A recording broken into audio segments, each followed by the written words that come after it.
Hi, Red. Hello, good ears. How are you? I am good. It is hot today. T- God must have left the oven open. Yes, I think he did. He did because, but here's the crazy thing is like Vegas was like, everyone's like, oh, dry heat, dry heat. It's not as bad. Da, da, da, da. No, it's worse than Vegas. The heat. And granted, it was like 110, Oh my uh, Lord. but I don't care. 110 is still, it didn't matter. It was dry heat. It's I was like, hot freaking is Northwest. hot. Hot is Hmm. hot. There's no doubt about it. So, welcome everybody to the Twisted Pair. As y'all know, I'm Graybeard, and this is my lovely co-host, Ash Red. Hello, hello, Um, hello. we we've got a guest, and we're hoping that he's able to come back on. Oliver from United Cigars. He he was on a boat. Yes, that's really He, cool. yeah, it was really It was cool. cool that he was on a boat, but because of the boat, we lost Yeah, him. we lost him. So really, what we wanted today's show to be about was about PCA. We were going to talk with him about PCA, but we want to welcome everybody here, and glad you could join us. And let's first get into what we always get into: is what are we pairing? So, I am pairing. This is one of my favorites. And now you could. Now I've got to get used to the setup. Okay, so you can already tell who it's by just by the gold on the band. See, Right. so we Yep. know that is Cavalier. And this is the famous candela that I always talk about from Smoker's Abbey. It is one of my favorite candelas out there. A lot of people don't like candelas and they don't give them the benefit of the doubt, is what I want to say. And they're like, oh, no, candela's good. But this is the one that I talked about and talked about it. And I talked about it so much. You even tried it and you were Oh like, yes. oh my gosh, this is phenomenal. Well, up until I tried that candela, the one from J.C. Wyatt and the Illusion 88 were my two favorite Hmm. candelas. Uh, and tried that one, and it is so phenomenally good. And then on the Texas Cigar Roadshow a couple of episodes ago, smoked the Wasabi by Mm, Espinosa, Espinosa. which Yeah. is I have to say, and sorry Sebastian, you know I love you, you're my brother, but I think that Wasabi surpassed. I mean, just surpassed for me. We might fight later. No, I'm just kidding. And so, and so this is what I have. It is a New Zealand IPA. Big Mountain is the brewing company, and it is whoops. As I hit my camera, it's cryotechnic spectacular. So it's a New Right. Zealand style pale.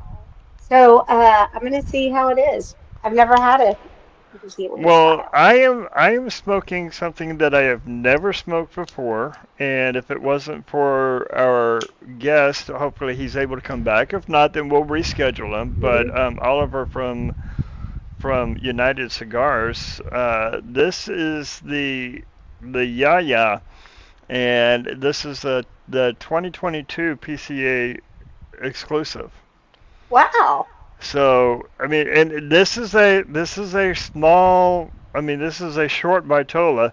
Still, this is probably. I think this is a 52. This looks about that Yeah. of a Toro. So this is like a 4 by 52. And with it still being 103 degrees, 104 degrees I outside. was gonna say it's 104. It feels like it's 110, but it's Oh my 104. goodness. I had to wear a hat just to protect my head. Hmm. From the heat, but I may end up removing it because that way let some of the my hot head escape. Hmm. But I am having a mead with it, Very um, yummy. and this is going to be. I'm hoping this is going to be a good pairing because I know nothing about this cigar. Um, and I do know this mead, but I picked this pairing out not because I think that I knew that they would go together. I picked this pairing out because this is the only thing I had that was cold in the refrigerator besides water. So here we go. So yes, so we shall see. And this one is I will say this is a little bit more hoppy um than usual, the 1985 Yeah, that I do drink with this. The 1985 has like some mango, citrus, that to it. This is very kind of very, I want to say pineapple-y. really, Yeah, pineapple, and pineapple. And you said it's and I'm not Australian. it's an Australian, and I'm not really sure because like this is going to be. Some people are like, "What?" I'm allergic to pineapple, so I don't really remember the taste because I have not had a pineapple since like I was like 8 or so. So I'm going to guess it's close to the pineapple from what I remember. Thank you so much, Tiffany. Leaf and Grain, I will say I appreciate Graybeard allowing me to go, getting the tickets, and Leaf and Grain being able to be at PCA. It was a truly incredible experience. It was go, go, go. And, there were some things that we kind of ran into obstacles about some things, other things went off without a hitch. But it was an amazing experience, and I can't wait for next year for both of us to be there. So that way we have more ground to cover for next year. Yes, I am not gonna miss this year. I mean next year. I am so bummed that I did miss, but I am so thankful that you were able to be out there. The interviews that you had. I mean, we'll go through each of them, but I just want to say that the interviews, to quote our brother Joey G, next level. I love how they were all quick and to the point. Mhm. It seemed like, the questions weren't what the guests were expecting, you Yeah. know, and it was that there seemed to be so much synergy between you and everybody on there, and so that was really cool. I'm excited. I have said it before, and I'll say it again, and I'll say it till I'm blue in the face. I am so honored to have you as a partner on this journey. And I'm honored to have Spice Man as a partner. But here with the Twisted Pair and here with the journey with Leaf and Grain, and you being able to go out and represent us all in the high class that you did. Thank you. And that was like one thing is like a lot of people may not know this, but I do have a history in radio and television. And so I started out. And it was funny because when I was in television, I started off on the low and, and the same with radio. I started off with teleprompter, then moved up to like the camera girl. Then I moved up to behind the desk. Then it got to eventually where I actually produced my own sports show. I was the executive producer of a sports show. So being in front of a camera and trying to think on your feet with interviews is because I was fortunate, but blessed where I have interviewed NFL football players. So it Such a kind of tough felt coming job. back Such home. a Yeah. tough job. I mean, that's a tough job. You, a beautiful woman, interviewing a bunch of sweaty, guys who just came in off the field. And they just even if you're in the locker room, they don't care that a lady's in there. It's kind of like the cigar lounge. You see what you see and you get what you get. Like they don't put towels around everything that you walk around. So it's quite a different. I like this interview better than when I was with the football players and basketball players. You mean you didn't interview? I mean, I didn't see anybody with a towel around their waist, No, or around they, around their midsection, for the yeah. ladies, you know. So no towels in the locker room, no towels outside the locker room. I mean, hey, fun. Yeah. I mean, there's some commonality. Well, and it's interesting, because I think and maybe our viewers know. So I don't come from a radio and TV background, but I have done radio and television, for the schools, the colleges as well. So I think that's kind of funny how both of us Hmm. have differences, but have that same commonality in our background Hmm. and come together and doing this. My biggest Cool. background is around public speaking. Right. I always think I'm shy, and everybody laughs at me when I say that. Yeah. No.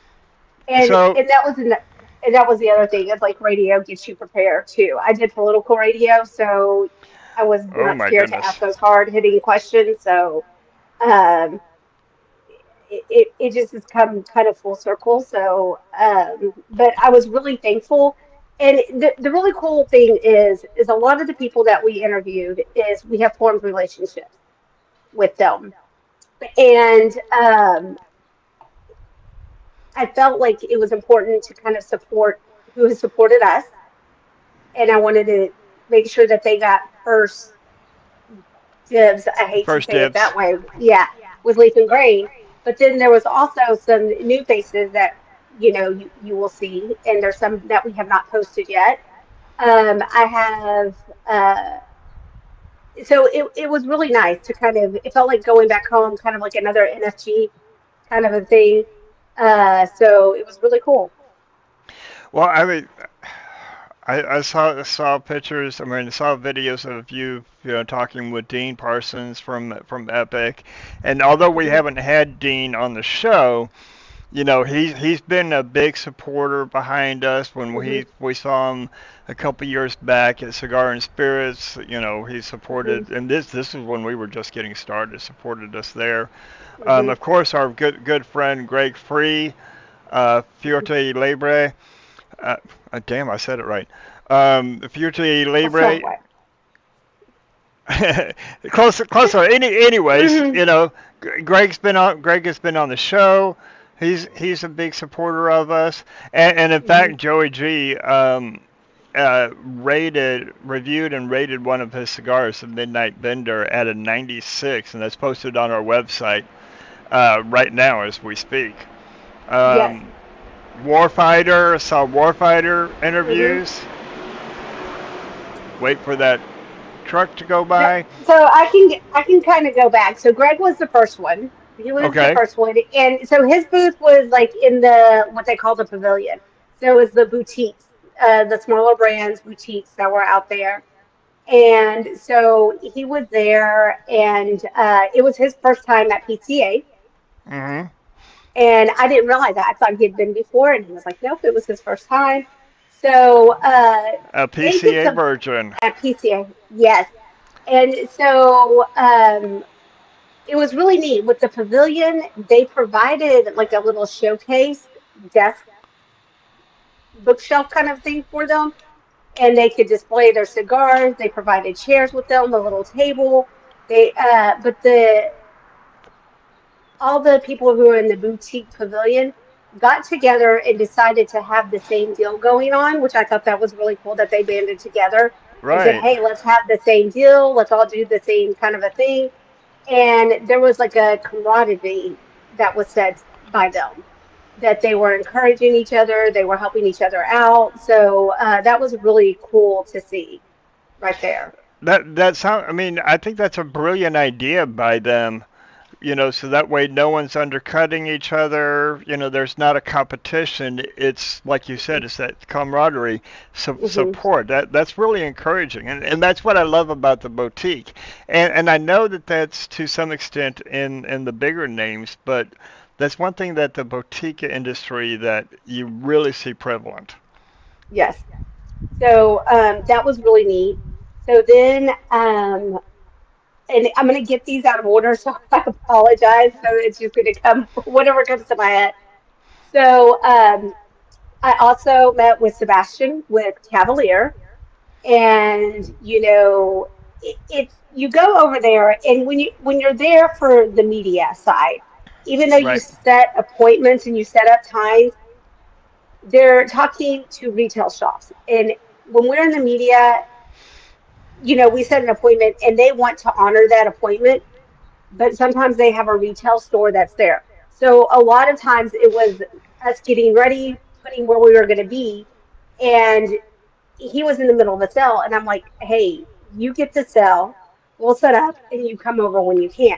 And that happened Right. with several. And he wasn't just the only one. But my thing was, I wanted to make sure that they knew that Leaf and Grain really supported them and their business, and we wanted to get their name out there. And so he came over. First news, he and his wife had a beautiful baby girl. So Oh, they we had their made baby. sure they had their Awesome. baby 2 weeks ago. This is his first time he's ever been without his wife ever because they do everything together. Right. Their life is a cigar, everything they do together. So he felt like a little piece of his heart was missing. Aw. But he needed to do what he needed to do and understood why she couldn't be there. And And she but understood why he's not able to be there hmm as well. So that's what makes a great team. yes. And so he was talking about his new release for PCA. And that is like it's part of the inner circle, so you're not going to see the gold on it. And part of the inner circle is about people who have made a difference. And this year, he has one in honor of his father. The cigar that he did is in honor of his father. So that was really cool that he did that. And his dad passed away. I want to say it was in 2020, around that time. I think that's So, about right. Yeah. so it was, something that was very special to him. Keeping in line with the inner circle, the cigars are about, things that he's doing that are special to him.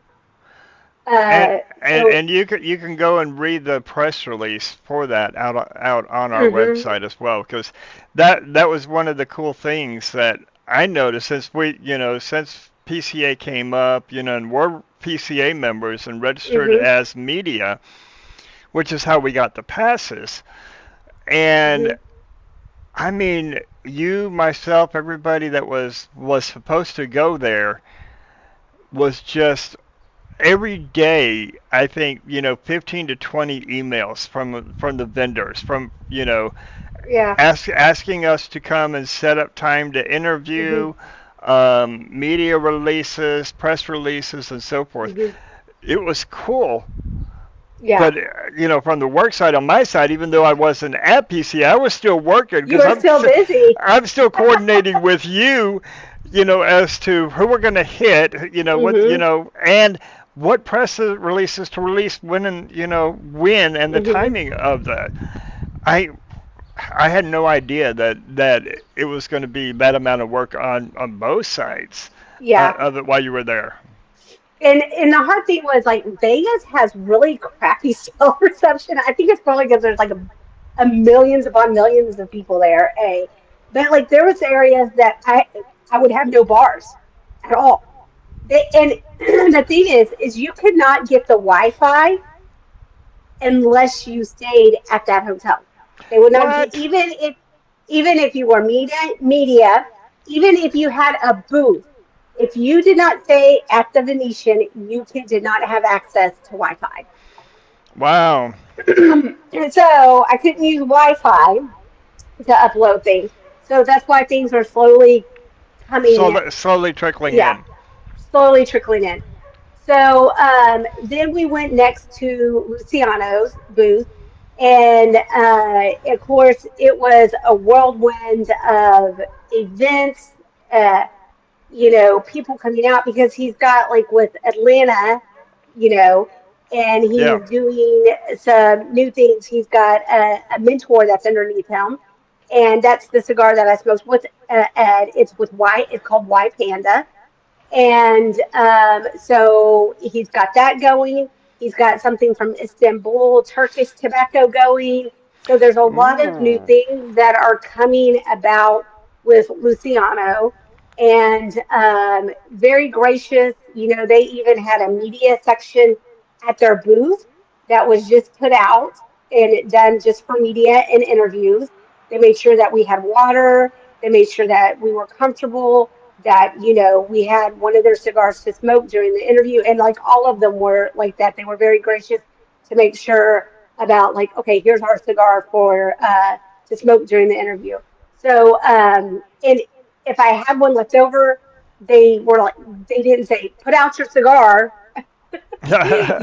You just did the respectful thing and you take off the band while you're doing the interview. So there was that. So I mean, he's got a whole bunch of new things that are just coming out of the pipeline. So we look for that. He's got a whole new thing. Then also we met with oh my goodness, who else did I meet with? Okay, Sin. It was really fun because we talked, we've messaged, but we actually got to meet each other in real life. That was the first time that we had ever seen each other. This is me being a little bit jealous right now. I was so glad that you did, and I was like, as I'm getting the videos in, as able to trickle them back in, as you go back to your hotel and different things, and I'm like, okay, where's the one of Sin? I want to see Sin and Red together, and then all of a sudden, bam, there it was, and then Cynthia Gonzalez. She's sending out pictures. It's like I got Hmm. to meet all of these amazing women and brothers and sisters of the Leaf, and and I'm just going through her Instagram and just seeing all of the pictures, and then bam, there she is with you, and it was like awesome. I mean, Yes. and my heart was just glowing.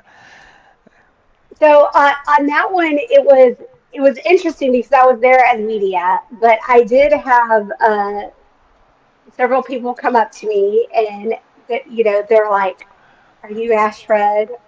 And I'm like, "Yes, I'm Ashfred." And they said, I'm having a fanboy moment or I'm having a fangirl moment," and they just wanted to come up and meet and talk with me and so get their picture made with me. So it was kind of different from that, but I enjoyed it. It was really cool getting to meet them. It was neat to see how they uh, respected the knowledge, and that's one thing that we kind of talked about is like women in media. A lot of times, and I met with other women. We had a Sister of the Leaf Global movement uh, Hmm. activity afterwards. And on that one, a couple women and I were talking about like, how sometimes that they sexualize women in it. They're just only wearing t-shirts. They have a cigar in their hand, but the foot band is still on it. You can't light it, that kind of a thing. It's not lit, but there's fake smoke coming through, or it's not even lit. It's more like a prop and they're like in their little bikinis or whatever. And here I'm going to say this because like I'm the first to say I do fishnet. I'm known for my fishnet. I'm known for it. So I'm not sitting there saying that you can't be sexy, you can't use different things, but usually it's like it's kind of like several of the women were saying, we wish that the accomplishments of the women would be recognized individually. Because sometimes they're like, oh, we've made a great movement in the Sister of the Leaf community. That's Hmm. great, but can you give us a specific example? Where and can you stop using bikini pictures or sexy pictures?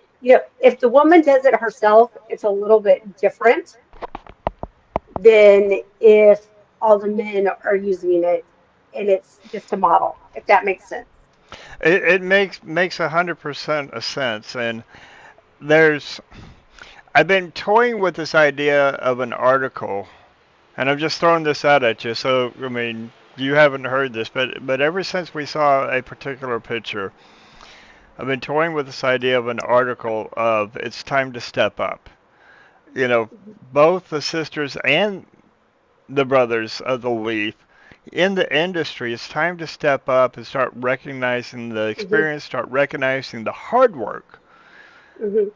A lot of people talk about your knowledge and your wealth of knowledge and my wealth of Right. knowledge, and understand we didn't get to where we are, wake up and knowing all that we know about cigars and whiskeys and wines and coffees and teas and beers. I mean, I have thousands of hours of studying behind it. You have Right. thousands of hours of studying behind it. So recognizing this, maybe it's time to step up and to Mhm. recognize and stop glamorizing or objectifying Right. primarily the women. But I see some pictures of men that are Men, men that are it's the same. objectifying, because they've got a six pack and nice pecs and what have you. The only thing that I've got is a really nice beard and a big belly. And, and nobody wants to see that. You get to see my beard. That's it. But you see where I'm Right. going at. So I'm toying around with Right. that idea of an article. Right. And I will say I've known and here's the thing is I see men and I've actually stopped following these men because they're sitting there using their abs, their bodies, and they're in speedos, and I'm just like, yeah, you're not talking about the cigar. You're not doing this about the cigar. So, or you're not like saying, hey, this is a great whatever. So it's both. I think it's two-sided, you I know. Yeah, I think it is too. And the sad thing is that this isn't unique to the cigar industry. In the beer, the craft brew Oh yeah. industry, we see it. We see it in the whiskey industry. We see it in the wine industry. All of these industries. And I mean, as a guy, I mean, yeah, I love seeing a woman in a bikini. But if I'm following somebody, I'm following them because I want to see what their knowledge is and their experience Hmm. and everything. Show me a beautiful woman in an elegant gown or jeans and a Hmm. t-shirt, enjoying a glass of wine out on a hot summer day, and then tell me Right. about the wine. Right. And the thing is like I know that several women use it to get attention, because it brings attention to them. It brings attention to the product that they're trying to sell, and and other things. And I'm going to say it's probably the men do it as well, you know. But like I've kind of methodically thought about, where I crop my pictures, where I do certain things. Have I taken a picture of me on the beach in a bikini? Yes, because guess what I wear to the beach? A bikini. Guess what I do at the beach? Smoke cigars. So, I mean, it's just something kind of like a natural place, It, a natural thing. So, like on that one. But as far as like, let me sit on a car in a little skimpy little outfit and then pose with the cigar, I haven't done that. I don't think that's on my Instagram. So, I mean, so now, that was kind of some of the talk is like some women want to do that, but then the ones who want to be taken serious, we're kind of like stuck because, we have content, we have things to give, and we're not taken serious by some people. yeah, it's kind of like that double-edged sword there, Hmm. and where those content creators, Hmm. and I use that term a little bit loosely, but those content creators have, 20, 30, 40, 50,000 followers, and where those who have the content knowledge have two, three, four, five Right. It, thousand followers. and here's the thing is like, and I've said it time and time again. I have well over 3,000 followers, which I'm thankful for the 3,000 followers that I have. But I probably have that many blocked. I mean, I could have the 6 to 10,000 followers if I wanted them. And I'm not saying that to brag. It's just a realistic fact, But I'm picky about who I want. So if that makes sense. Well, if I'm gonna put it this way. If you didn't block those, then you would still probably be getting pictures of Dickie Sporting Goods. Yes, that's what's said. Did Yes. you like that? Yes, I like how you said that. And it was kind of like a torn mixture among the women, So I mean, Interesting. it was very interesting.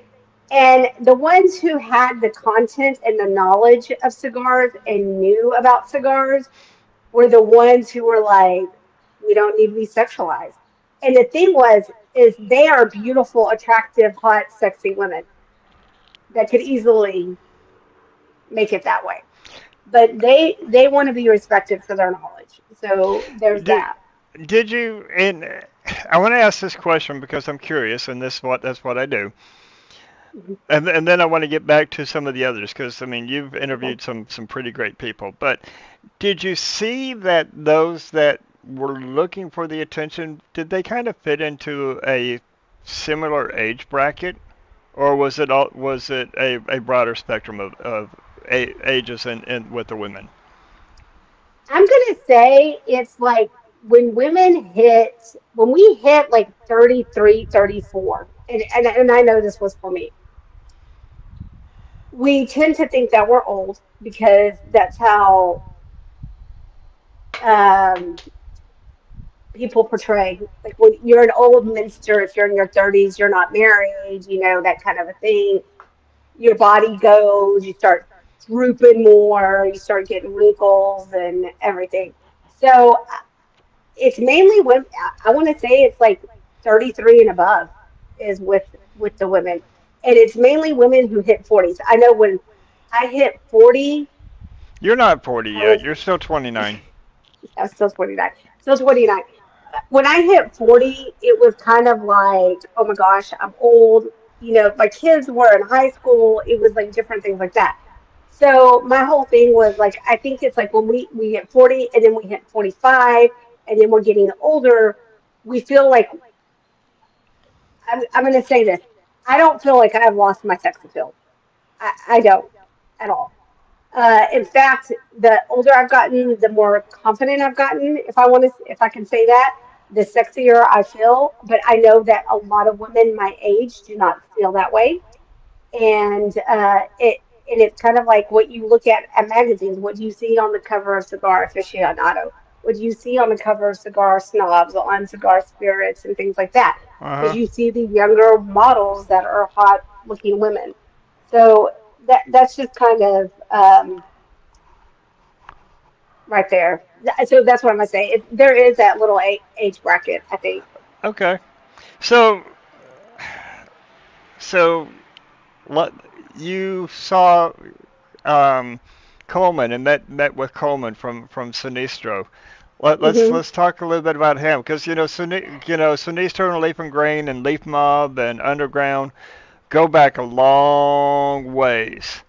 What was it Yes. like finally getting to meet him in person and sitting down and talking with him? And I'm curious as to what's coming out with Sinistro. Okay, so he was really cool, really chill, very quiet, very funny guy. Especially when we asked about the island. Like, if you're on an island, who would you bring? He's always been a Miami Vice, Don Johnson fan. And then afterwards, the guys were ripping. They're like, "Why didn't you take a gorgeous woman with you instead of a dude?" And so like he kind of got ripped on a little bit, and he normally doesn't sit down. Normally it's his partner that does the interviews because he doesn't really like being in front of the camera. And Coleman doesn't. So the fact that he sat down, he answered the questions. What they have coming out is called Mr. Dunbar, and it is Mr. a Dunbar. rose. And I probably said it wrong, so don't quote me on that because it was a D. It is a rose gold band, absolutely beautiful. And how they always do the S's in the guy's mouth, it Yeah. has a rose. There's a rose. That's the first time that's ever been on that. The boxes are a rose gold. Uh, Oh. so it's beautiful. The boxes and the bands were made at, yeah, one was made by Cigar on one part of the United States. The other one was made in Nicaragua. So getting the color to match, and it matched perfectly. It was a beautiful presentation. It is light in the color. It's like a rose color for the wrapper. So beautiful presentation of the cigar and everything. Exciting news is they have more brokerage coming out. So that way you'll be able to see more of their cigars because I know that's been an issue. Hello. And Oh, ladies and yes. gentlemen, we have Oliver Nevad from United Cigars, and he is there. Uh, I'm trying to connect. Trying to connect. I'm now in a car. I'm off the boat. I'm in a car. we told him about the boat and how the boat was cool. Oh, So now, are what a you day. doing this while driving, I Oliver? no, I am not. No, I am not. I got picked up, so I'm safe. Okay, I was going to say because we can always reschedule, and have a Safety first. have Safe. a proper safety y- interview with you. Absolutely. No, I'm not driving, so it is safe. But yeah, we can always reschedule just to make it a little more professional. I don't think it's ever been like this, but that's okay. Hey, You it's guys are okay. good with it. It's We're here. after We can PCA. do a little recap. It's fun. I got to tell you something. This Yaya. Yes. I mean, I've already gone down past the band. Now, granted, it was I think this one that I've got is a 4x52. Um, That it could be a 54. Could be the 54 because that's a short robusto. yeah, it's a short Yep. robusto. So okay, Yep. so it's a 54. This is a phenomenal cigar. Thank you. Thank you. Thank you. This is really, I mean, and I told Brad, told everybody as I'm coming into it, I'm coming into this one blind, not having smoked one. Um, this is a little powerhouse. This is Yeah, it's an Ecuadorian okay. Go. Habano wrapper. It has Dominican fillers, but it was a blend that Carlos Guillermo, who is he's the husband of Ilse um, Dominguez, who's the sister of Jose Dominguez. Their Uh huh. family runs the Tabacalera Magia factory where we produce our United, our firecracker. So it's all one big family. It's great. He had been working on that for about a year and a half. It was his personal smoke for a while, and then it turned into the discussion of if this turns into a line, is that something United could distribute? And I smoked it. I sat down with it. I had smoked it several times before that, and I was more than happy to roll that into the portfolio. So Oh I'm happy to man. hear you're enjoying it. Oh, I'm enjoying it, and I was wondering if it had an Ecuadorian Habano because I got a little bit of sweetness, and it's pairing nicely with my mead. But now Nice. I'm coming down into the middle and starting into the final third. Um, this isn't just black pepper. This is just full grown out peppercorn. I mean that tinginess that you get from the peppercorn, along with that pepper, that black pepper spice, and with that tinginess that you get. Yes. Yeah. Oh man, this is beautiful. I'm Oh, enjoying I'm this. so glad you're enjoying it. Yeah. Oh yeah, right up some of my favorite profiles. Oh, perfect. And I wasn't on So, our red. I know you weren't able you were busy and you weren't able to stop by the booth, but and you had grabbed something. What are you enjoying tonight? I am smoking Cavalier Sebastian. He has a Candela, Yeah, yeah. and it is actually from Yep. Smokers Abbey's. They only do it at one shop, and it's an Irish name that, or Irish or Scottish. And I should know it because it's one of my favorites, and I should be able to say it by now.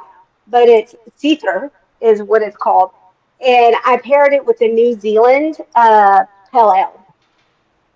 So it's 104 here in Texas, but it feels like 110. So it's one of those like light smokes that you can do when you're kind of outside, So I have a lounge kind of in my garage, but even though it's in my garage, it's still kind of hot. I've got AC and stuff.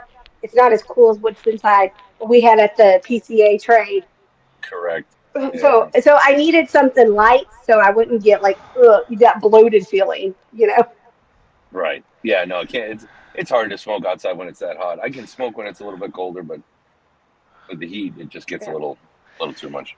Well, Yes. and that kind of goes down some of the lines, So not only do we pair cigars, primarily with with the grains, so the food and the drinks and everything else, but we've also talked about pairing cigars with your mood, because different types of cigars are going to have different types of impacts on your mood, but also with the weather too, Yeah. and 100%.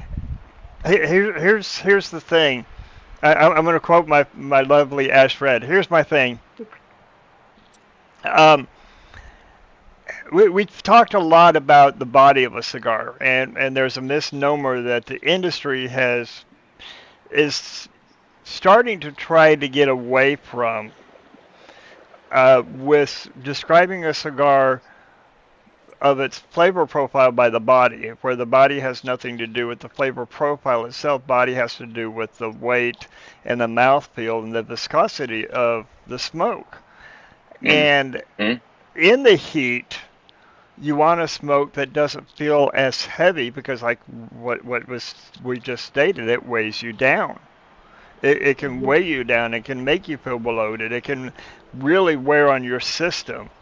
And where in regular normal temperatures or cooler temperatures, a heavier body, heavier smoke can help kind of warm you up a little bit.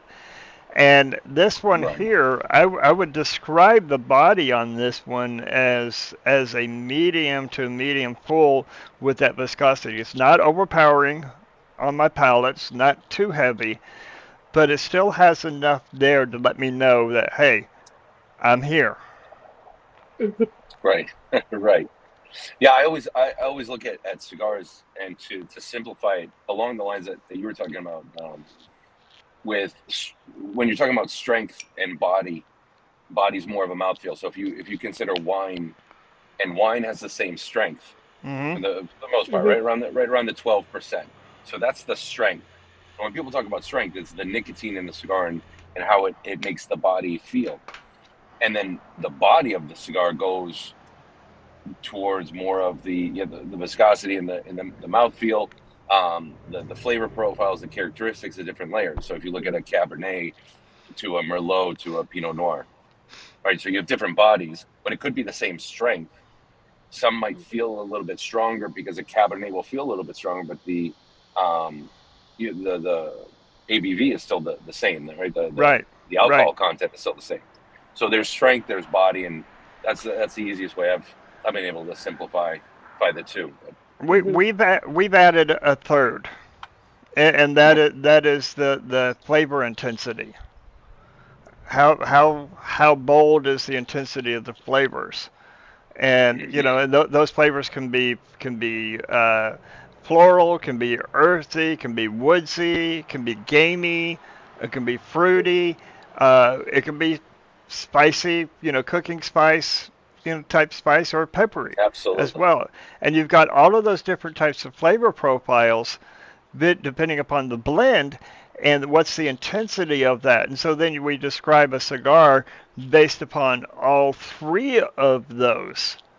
And knowing that if a cigar is too strong, just like using your analogy, your comparison of a red wine, a cab, we find some cabs or Bordeaux's that we say let these rest for a little bit, and same with the cigars. As the cigar rests, that strength is going to start subduing a little bit. As a wine Mhm. rests, the tannin, which is where that strength comes from, on a red, is going to start subduing Mhm. with Absolutely. it. And so I Right. mean I've one of Red's favorite cigars, the Porcelain by Black Label. Black label. Very, very, very strong cigar, and very bold, intense flavors. Uh, medium body on the smoke itself and the viscosity, but you take all of those together and you've got really a butt kicker, phenomenal cigar. I smoked one last week that I had sitting in my humidor for probably about 2 years. Wow. I Changed. mean, oh, it changed. Still had that bold, intense flavor. Still had that, that nice medium body. But the acidity levels and the nicotine and ammonia levels of a cigar, which was really what describes the strength, had toned down. So now, I mean, it was like drinking a 5 to 10 year old cab. Right. Yeah, it changes completely. What one thing that we noticed on the Atabey Diosis that we just released at the Oh, show was the Hmm. Atabey Diosis 10 year. The Atabey just intensified. It's already aged for all Atabey is already aged for 5 years post roll, but there were 377 boxes that Nelson had. He had these cigars rolled and decided to come out with the Atabey 10 year only for this year because it's not a plan to continue this because 10 years Hmm. is just crazy. Um, Yeah. and the product almost intensified. We equated it to a chef doing a sauce reduction. Those flavors Hmm. all oh, intensify. yes. Oh So wow. there are some cigars that you could smoke after a few years, and the flavor profile mellows. But this Atabadiosis it only increased in flavor. So our buddy Chris Coulter, who he says hi, Oliver. He's the one that introduced me to Atabay and the Byron, which I know that those are both lines that you Hmm. carry. And I've got a Yes. Byron sitting in my humidor, and I've got an Hmm. Atabay in my humidor. And it's like, do I want to Oh, smoke those? No, I'm going to smoke something I Yeah. haven't had, and save those. This and save this those. ya this Yaya is I'm going to say it right in here now. This Yaya that is part of your line, United Cigars line, is a box worthy cigar. Wow, thank you so much. That's humbling because I know you smoke a lot of cigars, and that means a lot. Thank you. Yes, this is a box worthy cigar, and the pairing on this, with a really sweet honey fruity mead, beautiful pairing. It is pulling out. It is really bringing that Ecuadorian Habano front to the front of the cigar, which is lovely. I love it. And when you say mead, I've only had one. It was a honey. Oh no, come back. Come. Lost you There for a you go. second. Yeah, Yeah. all right. We got Yeah. you. I was just saying I lost you with the mead. Yep. Where's the mead from? I've only had one mead, and I'm not familiar with it, but it was a honey mead from Hawaii. So this one here, this is Mike's. This is a friend of ours, Mike Pastor, or no, Paramore. Pastor. Okay, yeah, Mike Yeah. Pastor. He's local and he's a friend of both Reds and myself, and he gave us a number of different meads. So I've actually had this one for 4 years, Wow. sitting in my shelf and then in my refrigerator for 4 years. This is a 2019, and this one is a lemon pomegranate honey spiced Ooh. mead. Oh, that sounds good. Oh, his And are it, beautiful. and that's the thing is like meads. Like a lot of times people overlook meads and they don't want to try meads with the cigars. But that has been one of our favorite, especially like in Texas. And then you get the hot weather, but you want something that's got flavor and chill to it. Uh, Meads has been one of our go-to during the summer. That's kind of like Hmm. what we do. It's like IPAs, meads. It's Right. like one of those eh, Texas things that we kind of have, and we do have like a couple meaderies around here. So it's a refreshing drink, and it is amazing because of usually meads have like some complex flavors to them, mhm. and Yeah. you match it with another complexity of a cigar or something. and it just like produces their own flavors, and it is just something that's beautiful that comes out of it. So it's like one of those go-to things for us during the summers, or like meads or IPAs kind of a thing. Hmm. Yeah, I'll have to It's like, try I it too. recommend it. Oh, yes. you've got to. We when we had last did a pairing with mead, um, we were supposed to be talking with a meadery out of Florida, but he wasn't able to make it on the show, and we're been having a hard time, reconnecting schedules to get him back on the show. But we've done a couple of different meads, and as Red was saying, the complexity. And what's really nice about it, and this is something that we found a challenge on, uh, when we did when we did sake.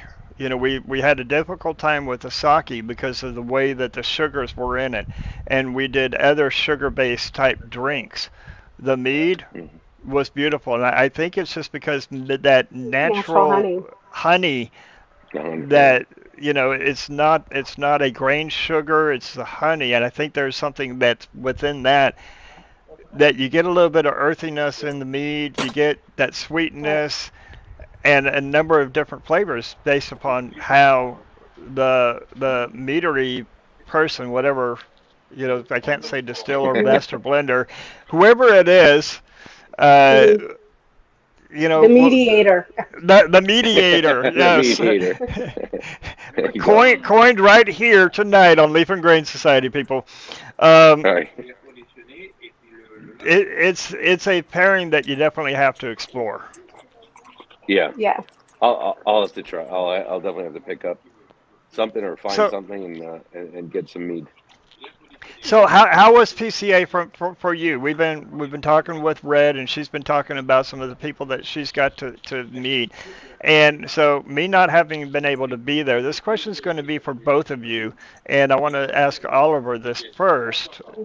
Um, Give Red a little bit of time to think about it, and I'm just blinding you with this one, Oliver. What was the highlight of the show for you? If you could pick one aspect of the show, what was the highlight for you? Well, I think that so the highlight for me was on day. It was actually it was day three. If I could just pick one highlight because it was a Hmm. good show. But day three, someone came back just about our United blend, which was a United. So United Cigars was a company that started in 1901.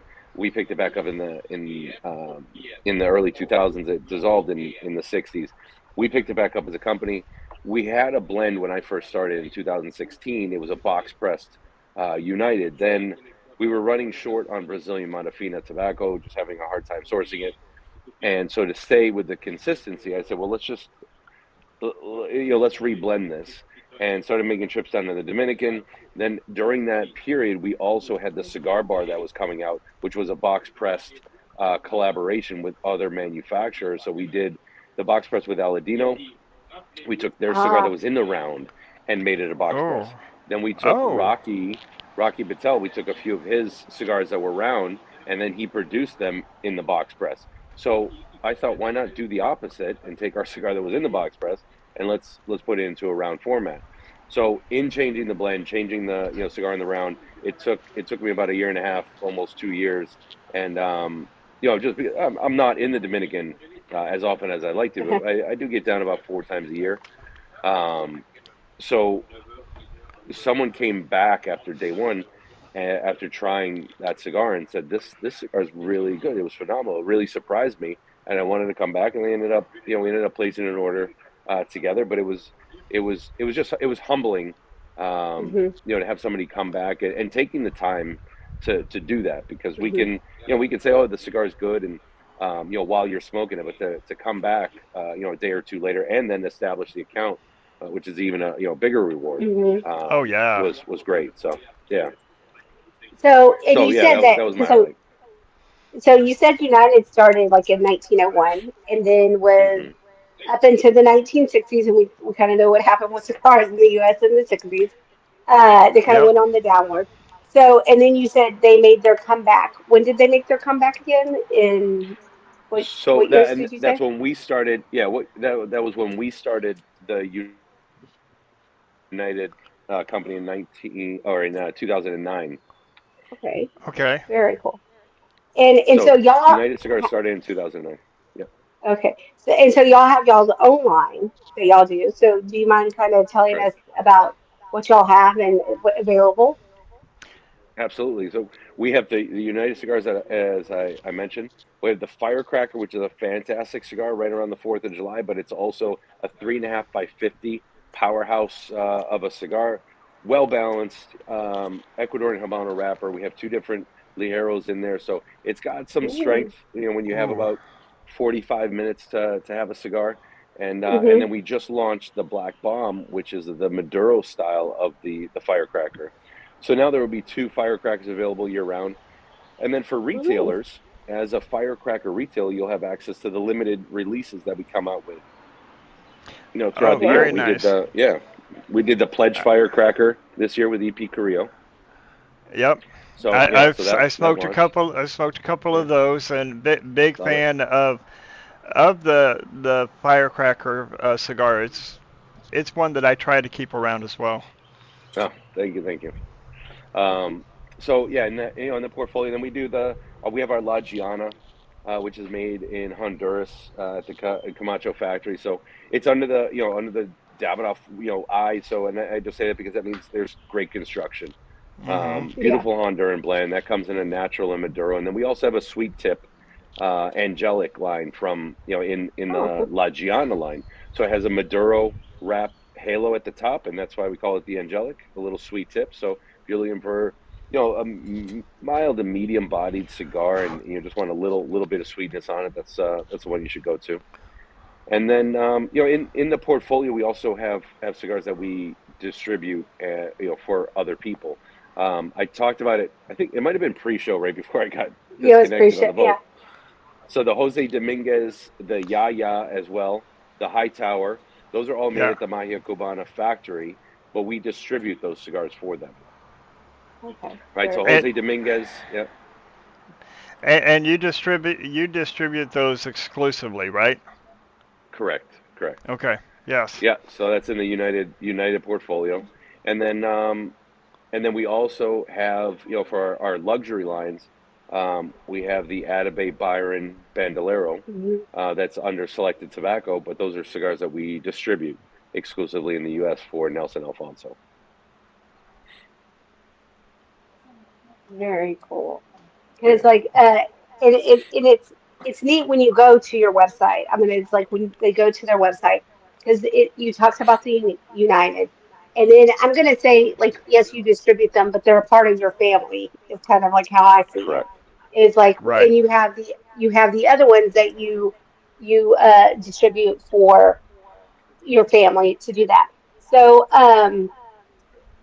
on because a lot of times you don't see that for a lot of people that have their own and then they distribute and like distribute it for the others. You'll see that they'll make it up their tobacco, but it's up to the other people to kind of distribute it and put it for them that way. So how did y'all get into doing that? To get into the distribution.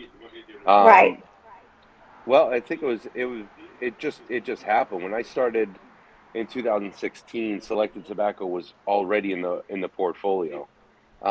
So Mhm. that rolled into the United portfolio in 2012, and United Cigars started in 2009. So it rolled in because the partnership just worked. It wasn't really there was nobody on the road. There was nobody going out to showcase the lines to retailers before I started in 2016. So it was one time, just one time at the show every year. They would showcase the products, and then that was it. So it just kind of built from there. And I think um, some, and we've had conversations with other people that distribute, but it's just if it doesn't fit, for both sides, it has to work for everybody.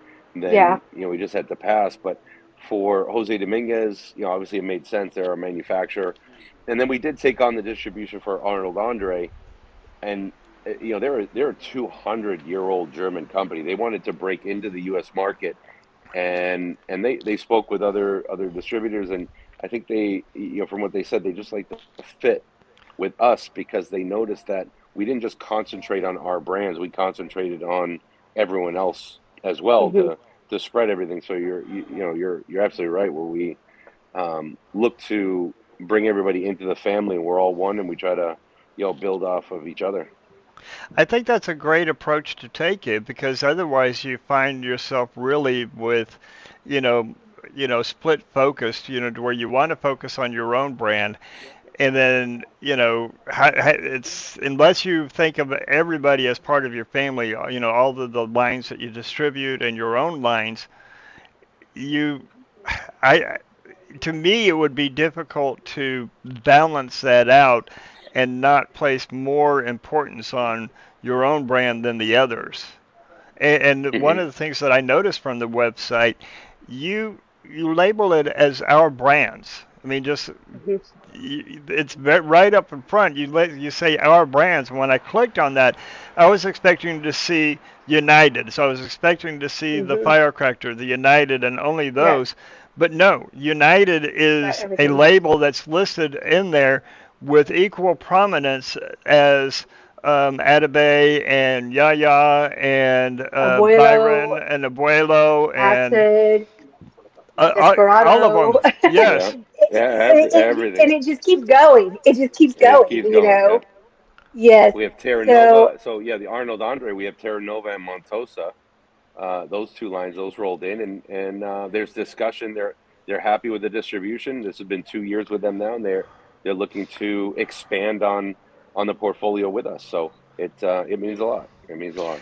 When you bring in a brand, such as these to distribute, do are they required to be use you exclusive as the distributor, or are they allowed to, have multiple distributors? In the U.S., we look for the exclusive Okay. distribution because we don't want we're right now we have representatives on the road that are from the West Coast to the East Coast, so we can cover all the territories. So mhm. we want to make sure that if we're building a region, we're building the whole U.S. and we don't want to. It's a lot of work for all sides. Mhm. So we want to make sure that our efforts are being rewarded and we're doing the right thing for everybody. So. Well, it's not a small investment, but by any means to bring No, in a no, line that you're going to represent. right, right. Yeah, not only a small, not a small investment in time or money. Mhm. Right, right. So yeah, we want to make sure if we're going all in, we're going all in, and let's see what happens. And we have we have conversations with everybody that we distribute on a regular basis. But then we obviously have a yearly numbers meeting, and if it makes sense and everyone's happy, we move forward. If not, we understand that and we try to um, figure out what's best for both sides and move on. Fortunately, we haven't been in that spot. They've been happy with us, so we keep expanding. And I will gonna say, whoever has done y'all's website has done a phenomenal job. So kudos to them. It is like, as a consumer, it is very nice because you kind of give the story back behind your brands. Hmm. So, then you give the different vitolas and what you should expect from the cigar and the details. And then also, my favorite one is where can I find it? Because Yes. Yes. you have what stores, like you could type in your location, how many miles radius do you want to go? And you have all of them on there. And, sometimes like consumers are like, okay, I had this cigar, I was visiting New York, I really enjoyed it. Now I'm coming, I live in Texas. Where can I find it in Texas? And so as a consumer, you know, it is very friendly. So I just want to give y'all kudos for the website because it's a great website. I Thank I, you. Thank you. I want to show this picture because when I went to the website, was reading up and doing my research on United, this picture here to me just brought out the history of it. Hmm. So Yeah. this is going back in, I'm going to say back into the early 1900s of this, and was look at this. I mean, big cut, cigars, big cut 5 cigars, and look at those price points on those. Right, But I right. mean, look at the men, walking around in their suits with their uh, I don't even know what the type of hat that is, but to me, this just shows the history that United Cigars had, and I had no Hmm. idea because I learned about Hmm. United in the early 2000s, like you stated, and when I came in and saw this, I was like, wow, these guys have been around for a while, and so you can really say that you've seen how cigar history has changed over the years Hmm. from Yeah, so that was really cool. yeah. Some of those, when you research it, I even found a picture of the first. I think it was the first flying cigar lounge. So there was a plane with the United logo on the side, and the research that I saw, it said that it wasn't a full lounge where you're sitting there with leather chairs, but it was, they advertised on everything. Oh man, if we could smoke cigars in the planes again, I think I'd be working remotely in the air every day. Right. Or like even just a cigar lounge in the airport. There are some at some airports, but they're not very common.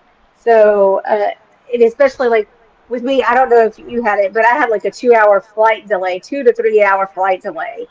So Yeah, that was one thing I was like, man, I have my box of cigars and I can't smoke right. Yeah, I was unless I go through delayed in TSA again. Chicago. Right. Yeah. So that would be really cool. But I think it's beautiful that there's a history behind y'all because I think for cigar smokers, even if they're new to it or whatever, they love the history behind it. And Hmm. I think it says a lot when there's like history behind it, and especially with all the different brands, it says what you're doing it correctly and you're doing it right. Yeah. Oh yeah, Yeah. absolutely. Thank you. So Hmm. how did you get started with United? Um. So yeah, I guess if we backpedal, I started smoking cigars when I was about 16, and then got into the business in '98 in Las Vegas. Worked for a company out there. I actually looked them up in the phone book. Wanted to find a company that I could work for, and just part time, because I was a freelance graphic artist anyway, and I was young, and I think it was 24, 25, and I don't know what I have to do the math on that. Maybe it was 26, but anyway, and wanted a discount on cigars, so I started working for this company. Within the Hmm. year, I started managing one of the stores, and then they brought me into the office to do the marketing, and then that turned into manufacturing and wholesale with them. So after about 14 years with them, we opened up. I don't know, we had about 12 retail locations, cigarette hostess programs, wholesale. We started getting into the more of the cigar bar aspect Okay. of the Hmm. business. Uh, they opened up Casa Fuente in 2004. We opened up uh, Tacos and Tequila, which was just a restaurant, nothing to do with cigars, Hmm. in 2007. And then 2009, we opened up Rum Bar at the Mirage. And then that's where my path kind of ended with them, because that was the direction we were going. We were closing down stores, but they were getting more into the hospitality. And I had two young kids, and I just wanted to get out of that. So that comes full circle. Ended up moving back to Boston, where I'm originally from, and in 2016 went up to New Hampshire one day just to check out a podcast with a friend, the Cigar Authority up there, and at Oh Two yeah. Guys, and ended up sitting with David Garofalo, and he told me about the business and what he had, and said nobody's doing anything with it. We go to the show once a year, and we're not distributors. We don't, this isn't what we do. But Nelson Alfonso was adamant about having United Cigars distribute his product. So anyway, fast forward, he said, take it and see what you can do with it, and guided me and talked to me about what his thought and his vision was. But then after that, kind of took everything as if it were my own, and and then here we are today. So what is your role with United now? So I oversee the operations for United Cigars, marketing, production, sales, and then we just hired someone to help out with the marketing as well, Dan Davison. So he's coming to us with a good history. So hopefully he can take a few things off my off of my plate. And as I mentioned earlier, we got seven brokers on the road now, so that helps on the sales side. But there's still some territory that's not fully covered, so I still have to cover those. And then um, travels to the Dominican for production. I still do the all the art. So the new firecracker packaging that I had worked with our printing factory in the Dominican Republic to update, and that's same with United and a few of our other lines. So yeah, a little So little bit of everything. So jack of all trades. Yeah, yeah. very good. So we're gonna billionaire is stealing your question, Ash. I apologize, but he got to it first. So this is a question that Ash was asking uh, at on all of her interviews, and he wants to ask the Ash question. If you were on an island, what cigar would you smoke, and what would you pair it with? Who would you bring to that island with you, as well as one non-cigar item that you could bring? Wow. And this is who would I bring with me? And we're the only two on the island. You're the only Hmm. two on the island. Who would you bring Okay. with All you? right. What cigar would you So bring, and what you would you pair, and what's your one non-cigar item you would bring?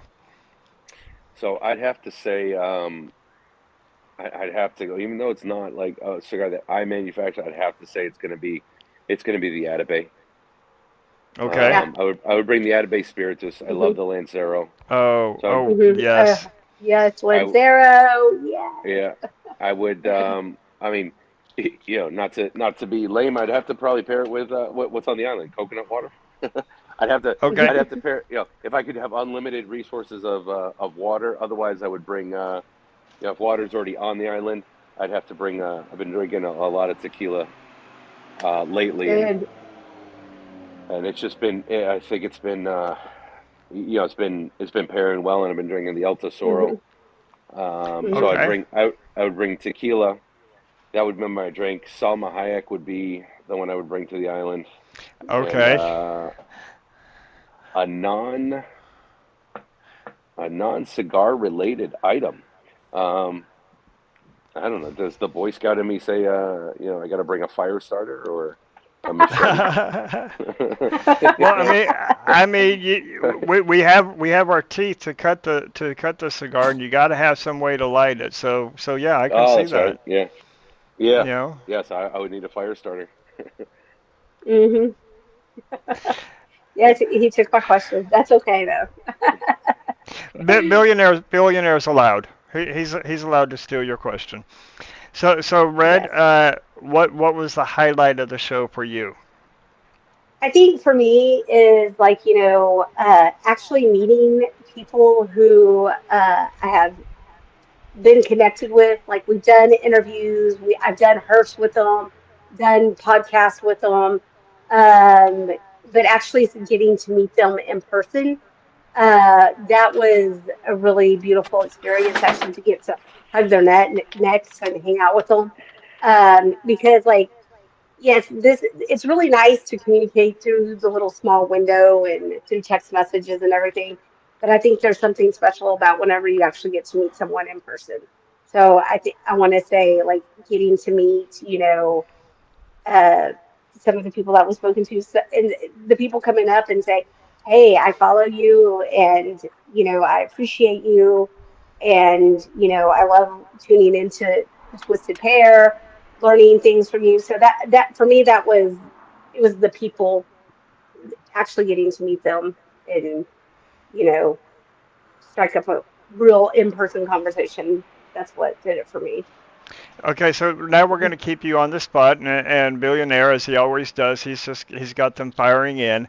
The island question for you, and then he wants me to answer it as well. Oh my gosh. Man, who would I take to the island? Um, I'm gonna take my grandson because I want to see him grow. You There you go. know, Okay. I'm gonna, Okay. you know, I Now know you he's make me only a feel bad little as a baby dad. right now. Well, I have five kids, so I can't pick between the five kids because then they'll be like, she's the favorite, she or he's the favorite. Right. Um, Yeah. so yeah, I can't pick them. So I only have one grandbaby, so I'm gonna pick my grandson, little Misael, my Carmelito, and then God, what cigar am I gonna take? Yeah, I was asking everybody, but see that here's the thing. Oh, okay, I'm gonna take our leaf and grain. I can Okay. take our leaf and grain. I'm gonna take our cigar, and what am I going to pair it with? Um, oh my gosh, I would That's tough probably. because it's pairs so many. I know. I'm probably on the island. There's probably going to be coffee, so I can, make my own coffee. So I don't need to bring that. Um, Holly, I'm probably going to do rum. Ooh, I'll I did probably not do rum. I did not expect that one from you. I Yes. thought you were gonna go more along the beer line, so like what, Yeah, yeah, like a like one of stout your or an stouts, yeah. IPA. Yeah.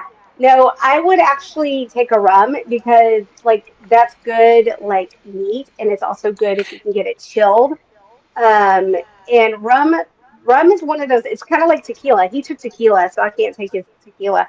It's like one of those things that just naturally pairs with a cigar, I think. And your non cigar item. It's gonna be a lighter that never runs out of butane. Okay. That's a big tank. Um. But It, I did see where you can light a cigar where people have been doing it with their magnifying glasses. Someone did it to see if it could actually Yeah. be done. And so, I mean, that I could do that, I guess. I don't know that I have enough patience. The Boy Scout in me, and I've lit a number of fires with a magnifying glass. I don't think that I would have enough patience to get that nice even burn, through the magnifying glass to get it So, started. and it lit pretty quickly. So I'm going to change it to a knife, like a Bowie knife. I Okay. mean, that's a good thing. There you So the go. Girl Scout in me is going to bring a Bowie knife. So like if I need to like make spears or whatever, I can do that. So there we go. All right. So you just made it more difficult because that was going to be my answer on that part. You can. All right. So um, I'm going to. It's tough because I've smoked so many cigars and I have so many cigars that I enjoy so much. Mhm. But if I had to pick just one, and Oliver, I'm sorry, it's not one of your cigars, and no, it's not our cigar either because Red picked that one. I'm gonna go with the Foundation Tabernacle. It's just one of my all-time favorite cigars, and goodness, what to pair it with because I go for wines and all kinds of drinks, but I'm going to go with a Scotch. I'm going to go whiskey because I'm a whiskey guy at heart.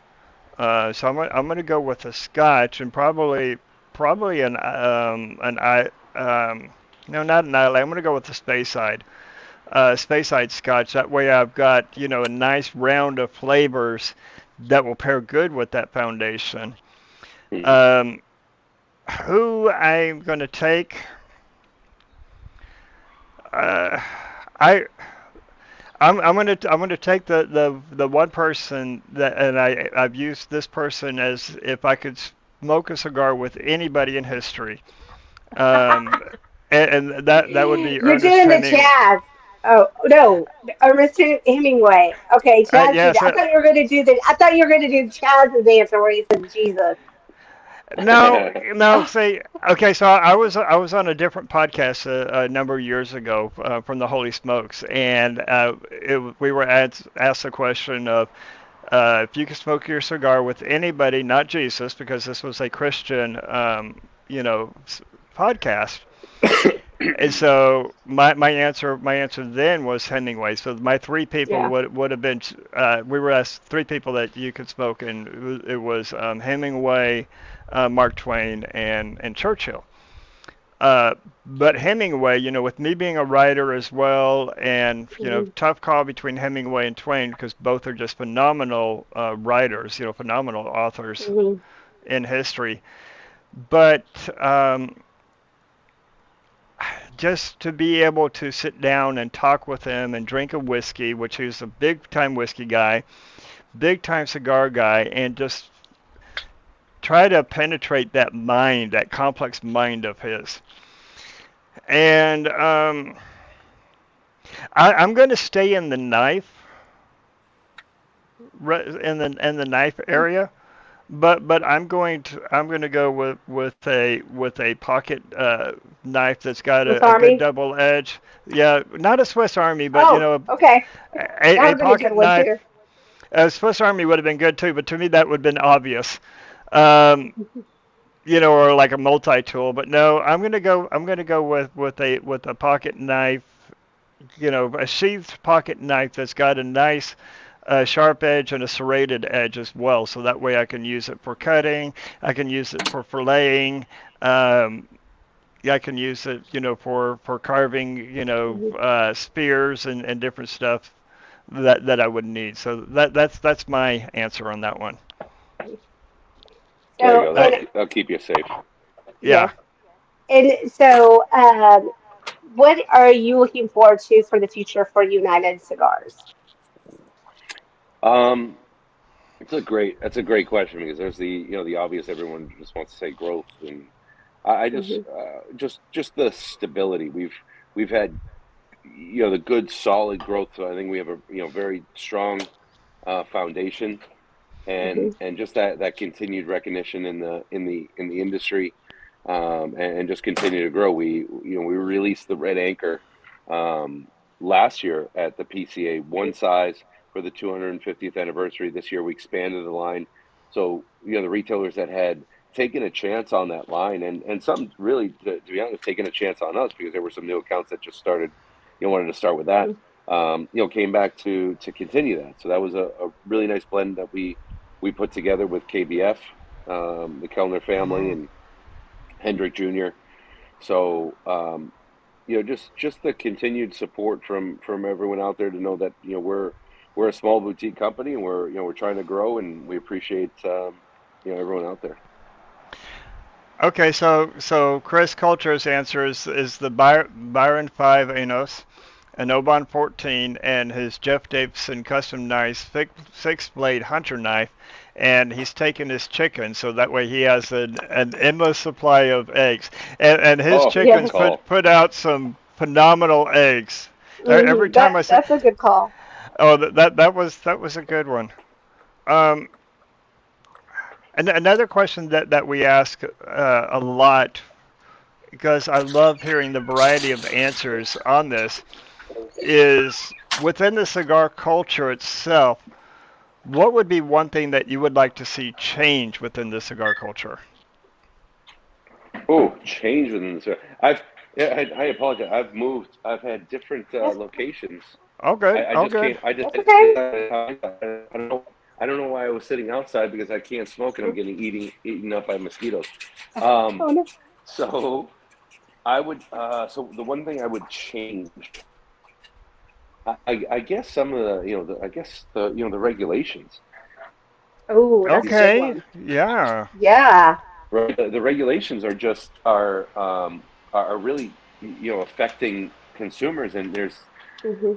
I understand what we're trying to do, and that we protecting from children getting to tobacco and then people getting addicted, but with cigars it's just very different. I think a better Hmm. understanding of what the premium cigar side is and how small the industry is, and to change the regulations, and and states trying to develop and write these laws that they think are going to really, I think they're writing laws to try to benefit them as opposed to writing laws to Yeah. protect the people. And when they're writing the laws to benefit themselves, that's where it doesn't help to say that, like, let's just take Massachusetts for an example Hmm. because that's where I live. 40% tobacco tax, very small state from Boston to the New Hampshire border with no tobacco tax. It's 30 minutes from Boston down to Rhode Island with a cap next to nothing in tobacco, or even Connecticut. That's within an hour. And New York's the same. I have a lot of friends and um, colleagues that drive from New York out to Pennsylvania. So Hmm. it doesn't help the state at all. It only hurts. Right. Yeah, because they're now other states are benefiting because consumers are going Correct. out there.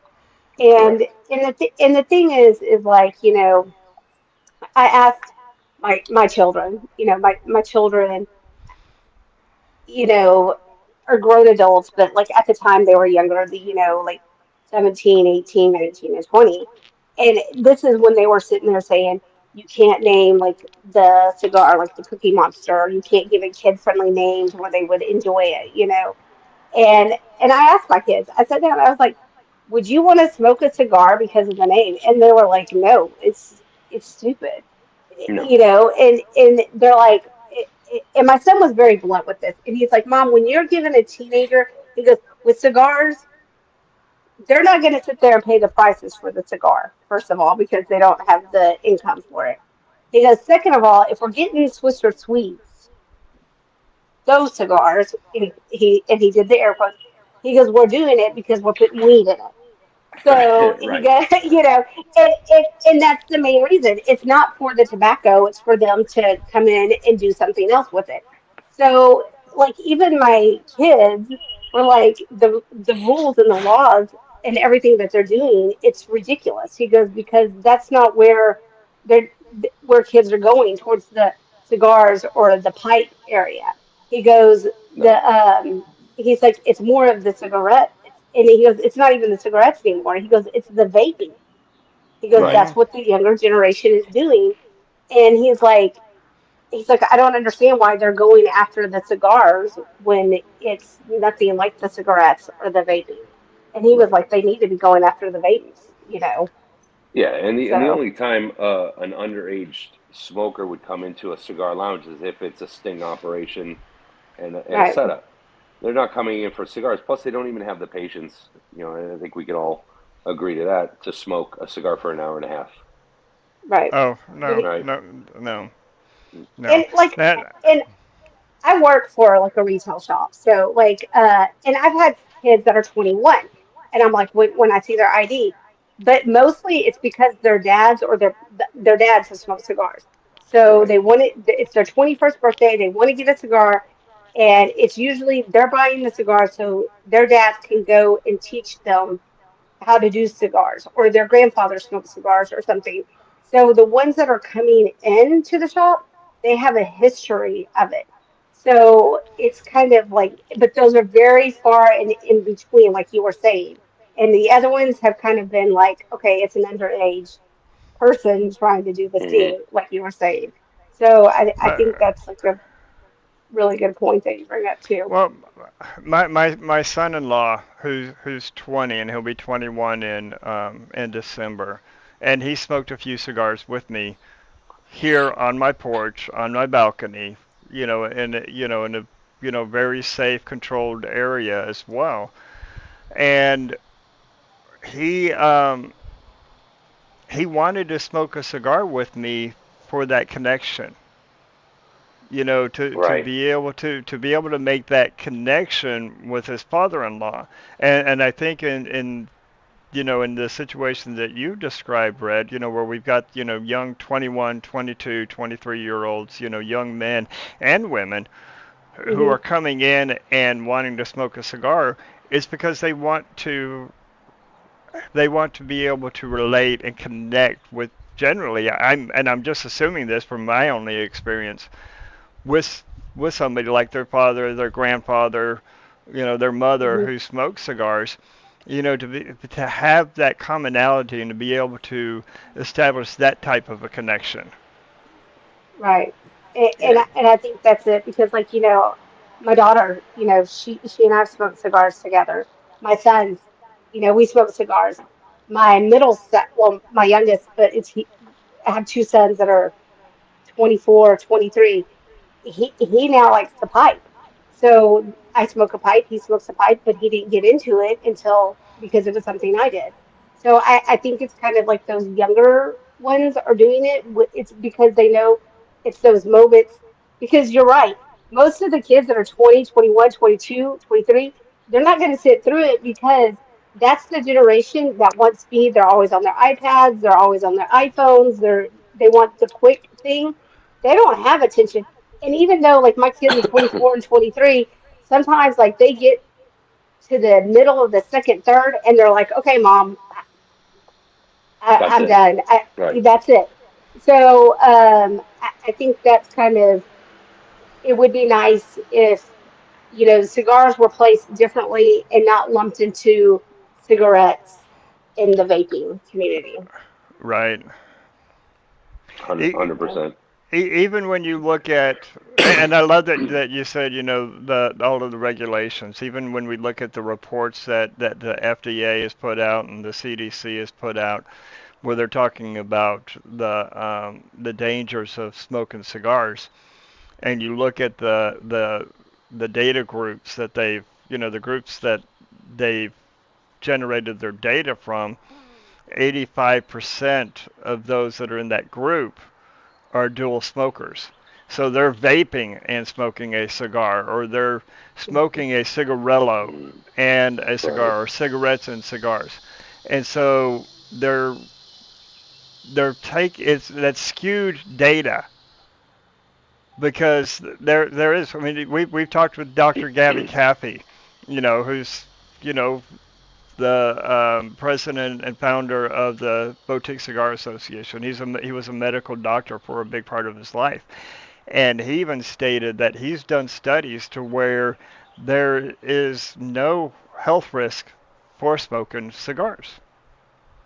And it's like less than I think it's less than 1% of pure cigar smokers have ever had any kind of health risk. And from what his studies have shown, it's generally other health risks that are being classified as risk from smoking cigars and not the cigar itself.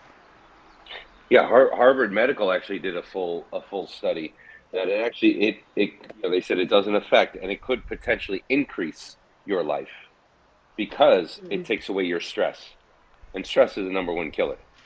So Hmm. by smoking a cigar, if you can, truly find that spot, because sometimes we have a tendency to smoke, because we're in the, Hmm. we want a cigar, we're out mowing or we're barbecuing, and that does help. It does Hmm. because we're not our body doesn't force us to smoke the cigar. We choose to do it, right? Because Hmm. I've even gone on vacation and I really don't like smoking on the beach, me personally, because there's too much wind. Hmm. It's just I can't enjoy it, so I don't want to smoke Yeah, it. But so with that said, if you can, find that time and you're sharing the experience and you're uniting yourself with either the cigar or if you're smoking alone, or if you're sitting on the porch with, your son, your son-in-law, your um, whatever friend, that moment will take away the stress, and that Hmm. stress relief will actually increase your life. I, Right. And I'm I've not a told medical this. doctor, by the way. We're Well, gonna start calling you Dr. Oliver. Right, right. neither am I. But and I've told this story a number of times. Back in 2020, I got COVID really bad to the point I went into the hospital, and I Oh, was in the hospital for a week.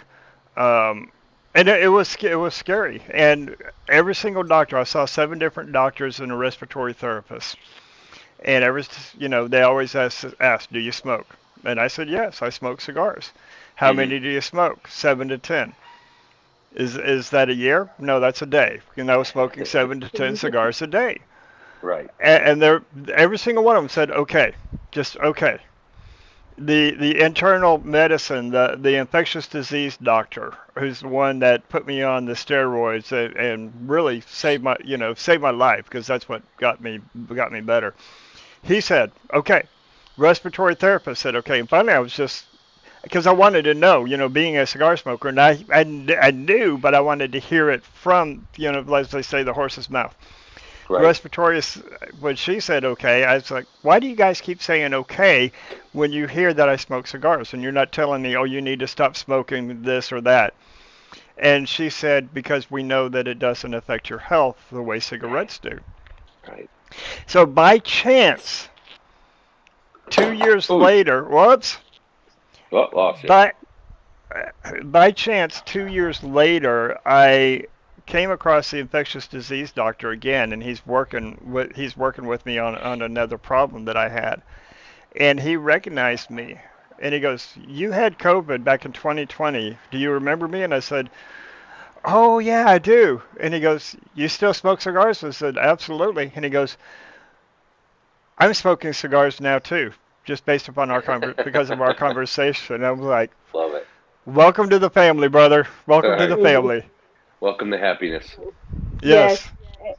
And I think that, that's one thing is one another thing that I was kind of neat to see. And I know that like when you're there as retail for PCA, you're sitting there trying to, just you're talking about your cigars, trying to get the sales in and all of that.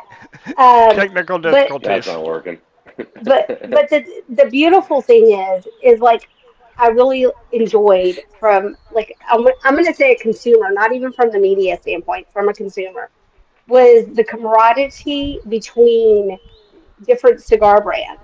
You know that they had each other's support, that they were there for each other, and because in the long run, yes, you want to sell your product and you want to be the most successful at it.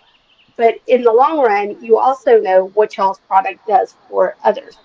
It brings them together. It reduces the stress, Hmm. and it's very it's nice to see that because like if you look at other companies and other businesses, you don't see that shared camaraderie. You know what I'm saying? And Hmm. and I think that you see that across, people going over and visiting each other's booths, are saying, "Hey, I heard that y'all got that award. That's really great. Congratulations." I think and it's kind of like how United Cigars is. Y'all have y'all's own brands, but you've expanded your brands, as you say, by distributing it. And I think that says a lot about, the cigar industry.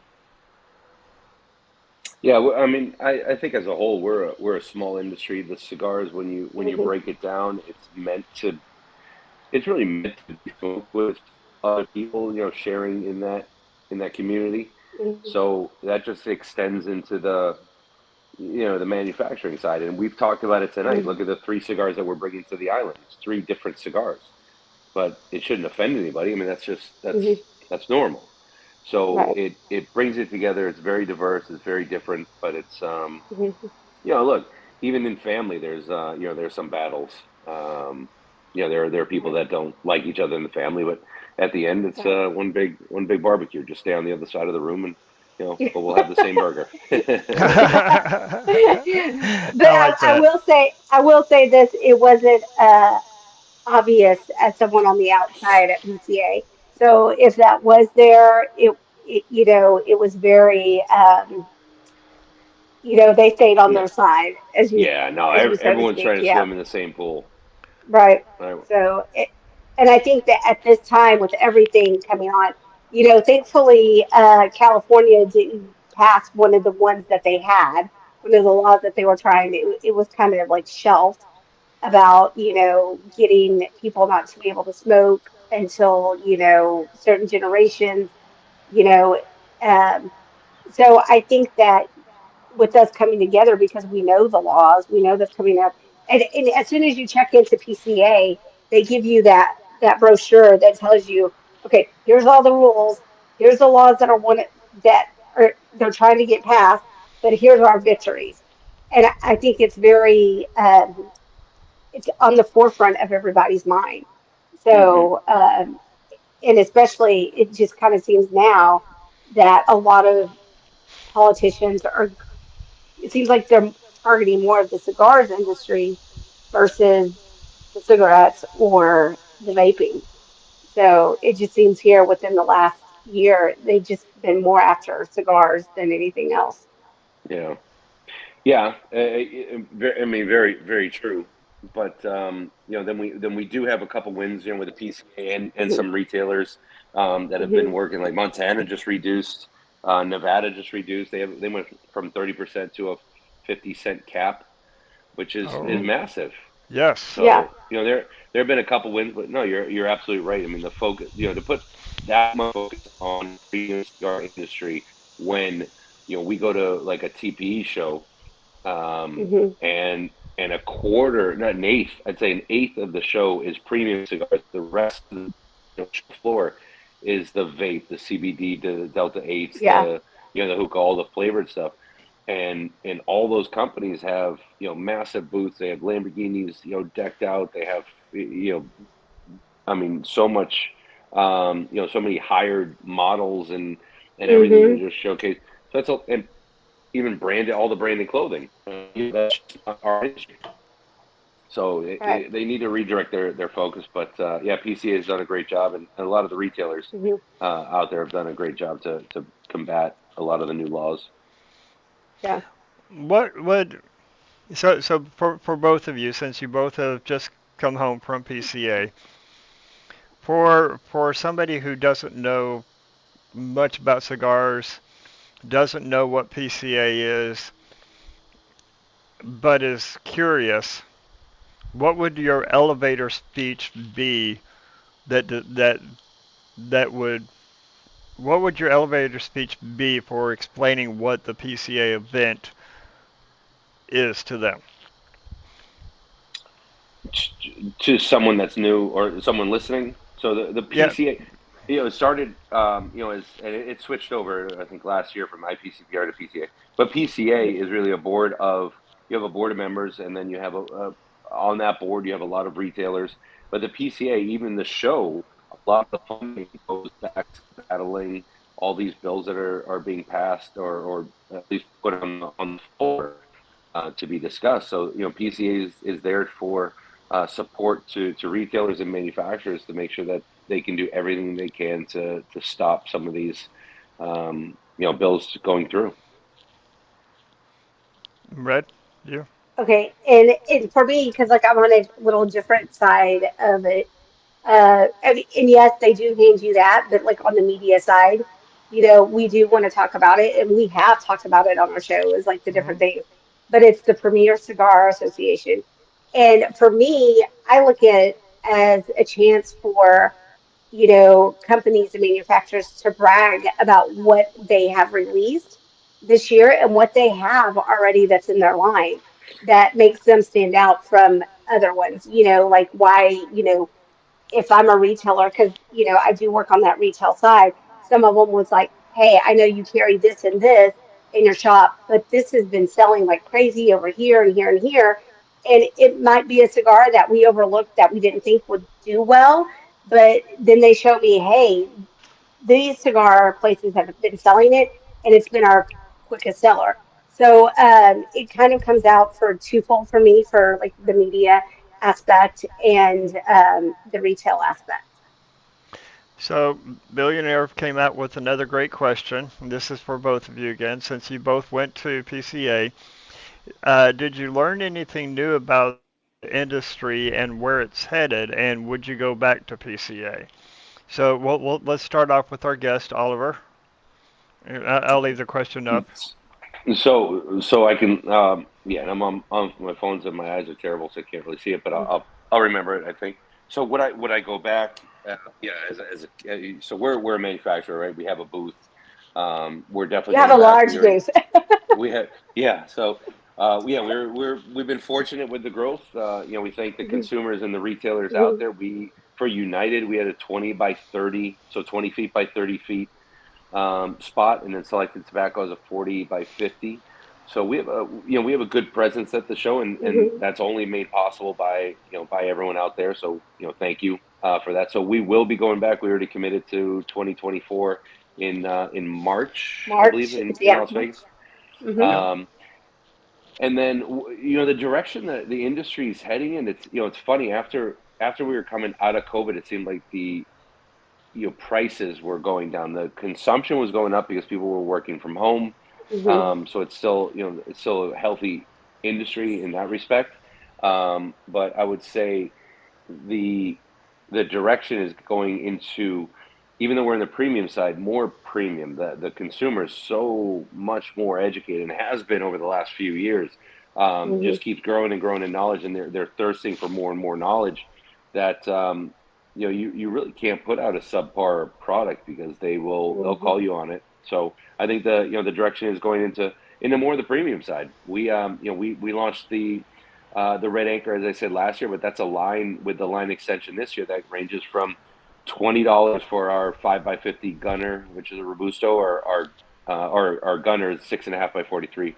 Our captain is 5x50, and that goes up to our Commodore at 755 or 7x55. So that's a $30 cigar. So $20 to $30 range, and then for the Grand Selection Alfonso, that ranges from the 40 to 50 range. And I know on the Ooh. show floor, just from the buzz, there were 30, 40, $50 cigars on the market. So it's Hmm. definitely going more premium. And like I said, everyone's looking for something to really wow the palate. So it's becoming a bigger and bigger challenge. Hmm. Okay, Red for you. Okay, and then like we already talked about it. I said I would definitely go back, because I didn't, and I would stay longer. I didn't. 2.5 days was like 3 days wasn't enough. I felt like it should have been like longer, Right. which I wasn't expecting it. Like I was thinking, okay, I can go here, here, here, here, and get it all done. But it wasn't that way. So that was something that I learned for going forward for next time. And what did I learn about it was, you know, that was the question, was like, what did I learn for it, or Yeah, what was it? what did you learn new about the industry and where it's headed? Um, I'm going to kind of agree with Oliver, because like I think it's kind of like the I think the manufacturers and brand owners and owners are learning that the consumers want more. They want something that's outside of the box, because you know I think during COVID, a lot of us got educated. We did increase with cigar smoking, because we were at home and we were able to smoke that. But I think that a lot of people were like, okay, I really enjoy this hobby. Why is this cigar different from this cigar? And I think that educations for cigars started to take off for people. And I think that's when perfing became real big. Podcasts came out, like, we came out, right at that Hmm. time with COVID. So I think that's kind of, I'm going to agree with Oliver. Is like I've seen uh, people step up their game versus like what we used to have, and they're expanding, and I want to say they're pushing the envelope more with trying to come up with something that's unique and different to where they can stand out with their That cigars. that's encouraging to see. And I see that we're getting a lot more.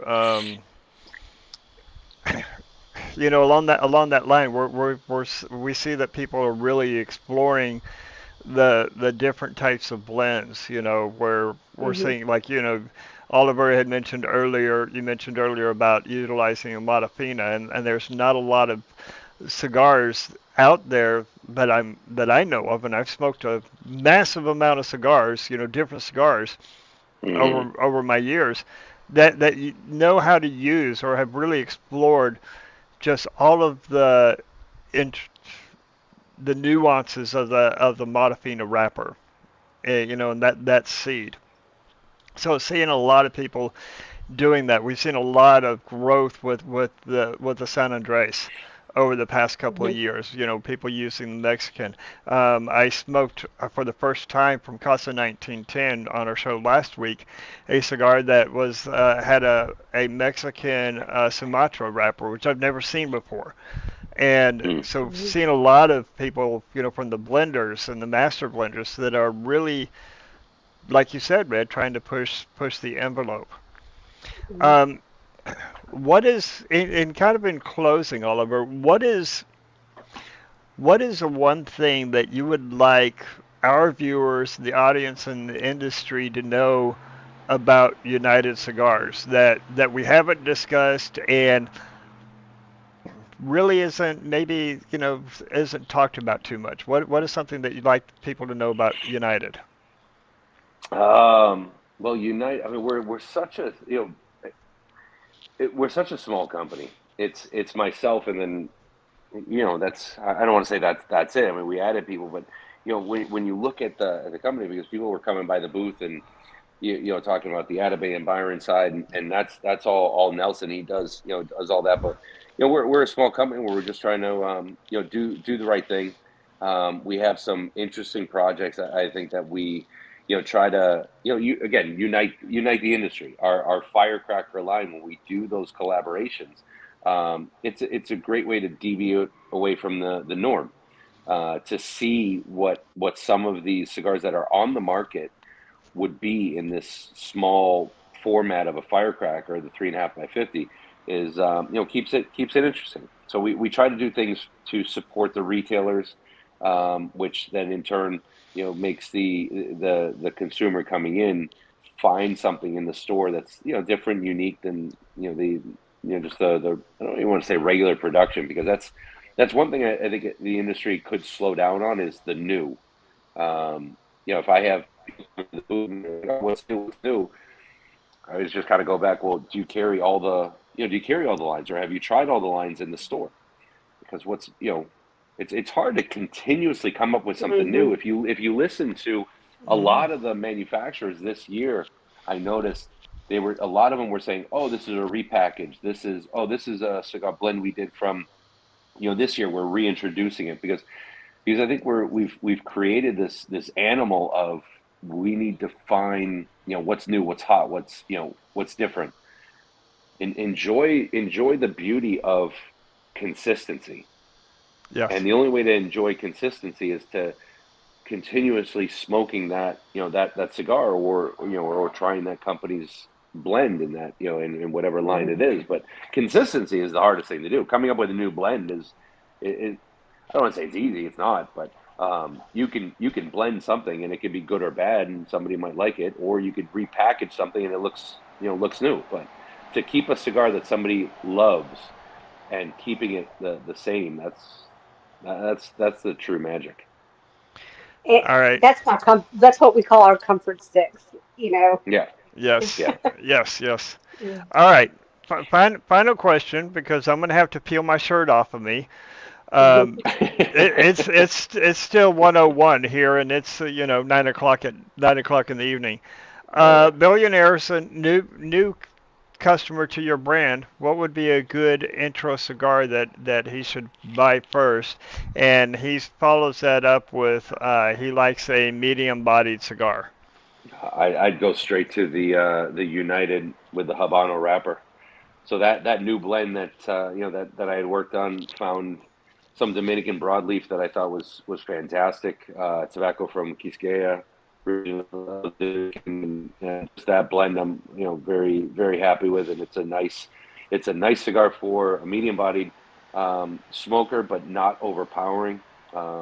It's just very enjoyable. And you gotta love a Habano wrapper. I mean, Yeah. I've Habano wrappers are just so flavorful. You know, Mhm. and then depending upon the region, you're going to get such a great variety from a Habano. Well, thank you, Oliver. We got to Uh, see you on a boat. We got to yeah. see you in the car. In the Got to see you on car, the you got to see porch it. Yeah. at your house. So I glad that appreciate your patience. Yeah. Yes. Oh no, But it was our honor and a pleasure of having you on the show. yes, Yeah. and No. I hope you get some rest because I know you've had a very long week. So thank you Yeah. so much for joining us. We appreciate it. Thank you guys. Check us out at United Cigars on social media, and any questions, always let me know. We're open. Right there, that's their Yeah, Instagram, that's and it. you can also find them on Facebook, and I think you guys are on YouTube as well, aren't you? Yeah, just starting to expand into YouTube and Twitter. Yeah, it's out there. Awesome. Well, we've got some more great shows coming. We're going to have another guest next week, so you're going to have to tune in. You're going to have to follow us on the different social medias. If you're not, you're going to have to like and subscribe to us on YouTube and hit up our website because I'm not going to just give it out, but we've got a great guest next week as well. I'm going to ask both of you to stay on just for a minute when we're done here. But until next time, explore the pairings. There's something for everyone. Y'all have a good night. All right. Good night. Good night. Good night. Good night.